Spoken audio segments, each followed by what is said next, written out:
Hey everyone, Mr. Happy here. So we now officially have the details of when tickets are going to be available for North American Fan Festival, the first of several fan festivals that will be leading us into patch 8.0.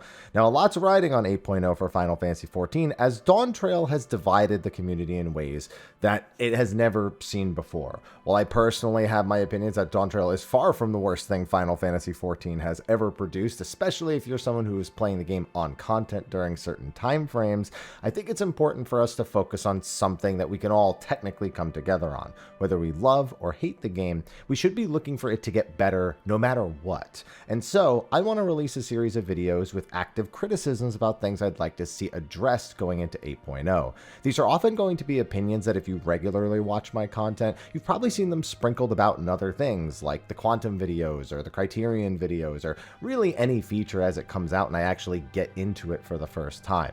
But now I want to do dedicated videos that actually cover the things I'd like to see improve, while pointing out some of the things that I think do work about the way the game currently works now. I'm also going to be doing this video in a certain style. I'll be doing a lot longer sort of narrations about my thoughts on this and not reading from a script. When I first started, I did a lot of unscripted content and I would actually entirely start over videos anytime I slipped up. And anytime I had like a little thing I wanted to edit out, I just wouldn't edit it out. I'd just start the whole video because I felt that it was more authentic if it was just not read from a script and done all in one take and ad-libbed a lot. That's why my videos were so long, by the way. And I'm going to be kind of doing that for this because I want my thoughts to be off the cuff. I want them to be things that aren't entirely scripted, researched, and I want them to go by feel because a lot of the times when we have feelings about things, they're not entirely researched and backed and done everything before. And it opens up for a bit more discussion, which I'm hoping you'll engage with me in the comment section of the video below. So it'll be very few edits in terms of what I'm actually saying in this video. So the topic for video number 1 is going to be the reward structure, and it has been a major topic that I have been beating with a hammer for years now. Seriously, if you don't think I've been criticizing the rewards, you have not watched so many of my videos since Endwalker, because while Final Fantasy XIV's reward structure has always kind of been a bit of a struggle bus, Endwalker really highlighted their inability to release alternate styles of content and adequately motivate players to do them outside of the potential challenge or initial one-time reward. The biggest problem I felt was that the reward structure really didn't encourage repeated play, and in fact actively discouraged it. Now, many people do like this approach because it means that they don't have to dedicate their entire lives to Final Fantasy XIV. Some people don't want to dedicate their entire lives, they just want more reasons to have a monthly subscription and play the game on the regular, and even just some little things could go a long way to improve that. So that's what I'm going to be focusing on in this video, the reward structure for Final Fantasy XIV, and ways that I think it can genuinely be improved without really rewriting the whole system. I don't think we need to be moving to a major change where we have all sorts of random stats and ultra rare armor and you're farming every week to maybe get one super rare drop and now you need 8 alts to run it because you want to set...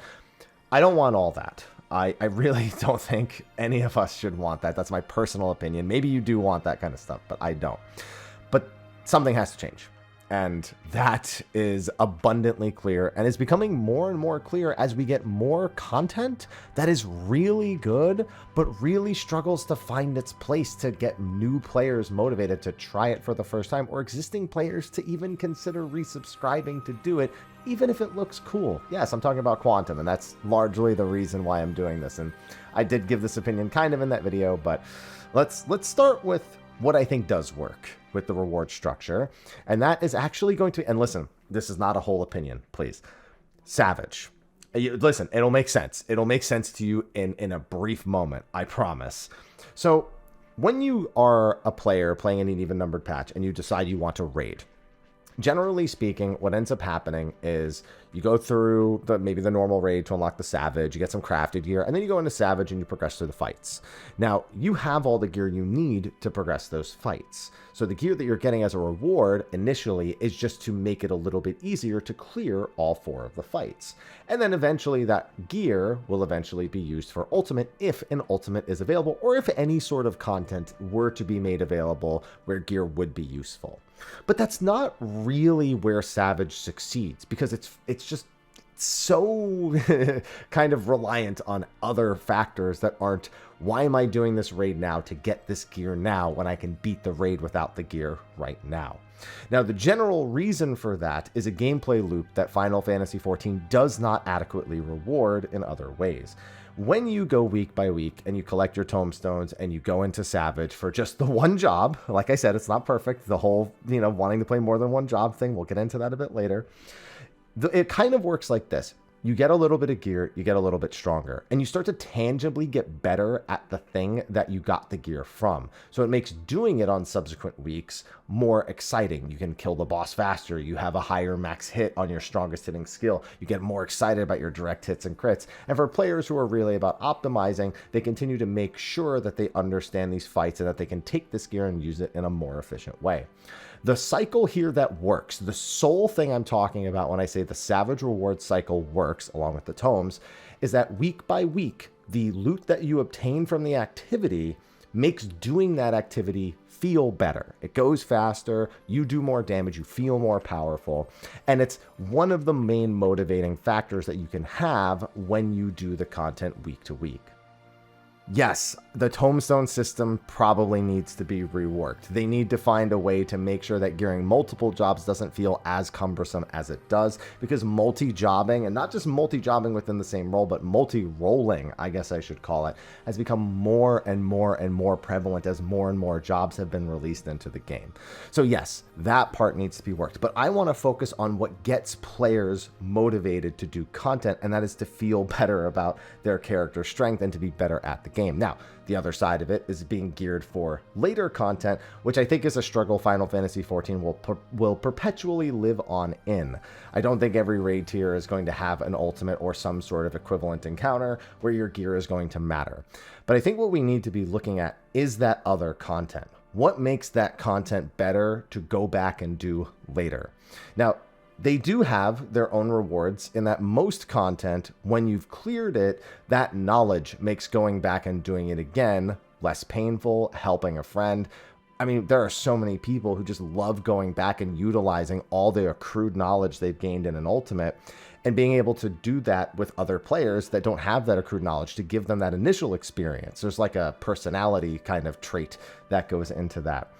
But the actual in-game reward structure does not welcome that for pretty much anything. Criterion didn't provide alternate gear paths or any sort of motivation to do it repeatedly. Quantum struggles much the same. While Pilgrim's Traverse has drastically improved the participation of deep dungeons, because now so many people are actually queuing in, matched parties, doing it weekly, looking at their challenge logs, it's close, but it still lacks some chutzpah, I suppose, is the way to call it. I think that Final Fantasy XIV needs to look at the Savage reward cycle that we talked about earlier, where doing an activity and getting the rewards from that activity makes doing that activity again, whether it be next week or immediately, more fun. And this is something that, as someone who's been playing, it's going to sound like a bad example, RuneScape a lot, I see that design practice there in a great many number of contents. The example I often give is a very low-level one, in that of Scurious. It's a rat boss. When you defeat it, there's a chance you get a spine. And what is that spine good for? Making a weapon that makes defeating Scurious easier. And so that then allows you to train your combat skills better. It makes doing the fight more fun. And there's a genuine reward that makes you kind of go, okay, I could do this more. Yeah, I could totally see why I would do this more. And we don't really have that much. They try to emulate that idea, but it never really feels like they're all in. So with Deep Dungeon, for example, their motivation there, because it's a roguelike mode, is the Ether Pool arm and armor. Now, yes, you could be motivated by taking that stuff out and getting the weapon that works in the rest of the game, but that in no way encourages you or makes the activity more fun. You're actively depowering yourself to even do this in the first place. So what if you could obtain things from the Deep Dungeon or even the low-level Quantums that could work as a side grade for gear that players could find more accessible, especially in an odd-numbered patch where gear accessibility should be at its maximum, and that includes armor and not just weapons, which you've actually gotten a ton of weapon availability, but armor. Armor is the one thing that is still largely kind of limited, and some of that by the sheer amount they'd have to make, and some of that just naturally what the result actually is. But what if you could get stuff that would just make doing the deep dungeon the next week for your challenge log more fun. And they could put this in the first light relics. They could put this in something you can get from the challenge logs, however they decide. And then in Quantum, the fact that you get more relics means you get more rolls on these individual pieces of armor. Let's say you got like a body piece that if you wear it going into deep dungeon, it would sometimes instantly activate the effect of an incense upon opening a silver chest while also providing you with a bonus. Maybe there's one that occasionally grants you a positive effect from a votive, even if you didn't activate one on the floor before.